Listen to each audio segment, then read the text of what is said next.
دا په لوګر ولایت کې د غواګانو فارم دی. له دې غواګانو څخه هره ورځ لسګونه کیلو شیدې ترلاسه کیږي. د دې فارم مسؤلین وایي که څه هم اوس یې د پخوا په پرتله کارونه ټکني شوي، خو سره له دې هم هره ورځ لسګونه زره افغانۍ ورڅخه ګټه وټه لري. نور هغه وایي په لومړي ځل یې 2 غواګانې درلودې او یوازې 8 لکه افغانۍ پانګونه یې په دې فارم کې کړې وه، خو اوس د 2 میلیونه په شاوخوا کې سرمایه لري او هڅه یې دا ده چې خپل دې کار ته لا پراختیا ورکړي.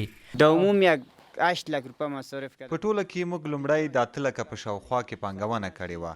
اوس مهال شکر دی د 2 میلیونه افغانیو سرمایه لرو. 2 کاله مو د دې فارم د جوړېدو کیږي. دا غواګانې د ورځې 140 کیلو شیدې ورکوي. د نوموړي په خبره چې د دې غواګانو پالنه خورا سخته او حوصله زیاته غواړي. دی وایي چې لومړی له دې غواګانو څخه شیدې ترلاسه کوي او بیا یې په لبنیات پلورنځیو باندې پلوري. شیر مقدیه نفر قرارداد داریم. موږ له ځینو لبنیات فروشیو سره قرارداد لرو. موږ هغوی ته شیدې ورکوو او بیا هغوی ورنه نور لبنیات چمتو کوي. نور هغه وایي حکومت یې باید لاسنیوی او مرسته وکړي څو خپل دغه کار پراخ کړي. د نوموړي په خبره له یوې خوا به ورسره یو شمېر کسانو ته د کار زمینه برابره شي او له بلې خوا به په دې ولایت کې د شیدو تولید هم زیات شي.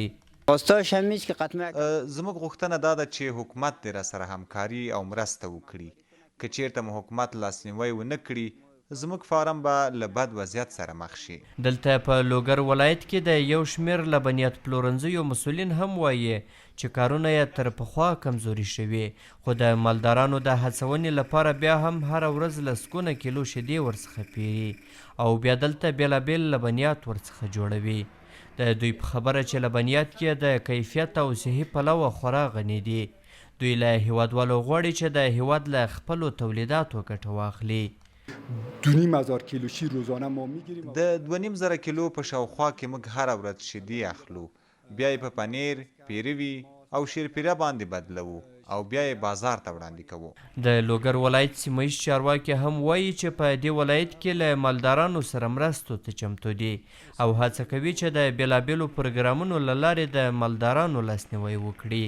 موږ د مالداري د امیرت په هغه باندې توسط باندې له خلکو سره مشورې کړې دي، مجالس مو سره کړې دي، دې په خاطر چې دوی د حاصلات نور هم ډېر شي او تشویق شي. نو دغه هغه مشکلات موږ اورېدلي دي، ټول ځان سره مې یاداشت کړي دي. بیا مو هغه له همکارو موسسو سره شریک کړي دي چې مثلا د موږ د لوګر ولایت مالداران دغه شیانو ته ضرورت لري. د یادونې وړ ده چې افغانستان یو له هغه هیوادونو څخه دی چې نږدې 80% وګړي یې په کرنه او مالدارۍ بوخت دي او له همدې لارې د خپل ژوند لومړنۍ اړتیاوې پوره کوي. احسان الله کریمي، CMG، لوګر.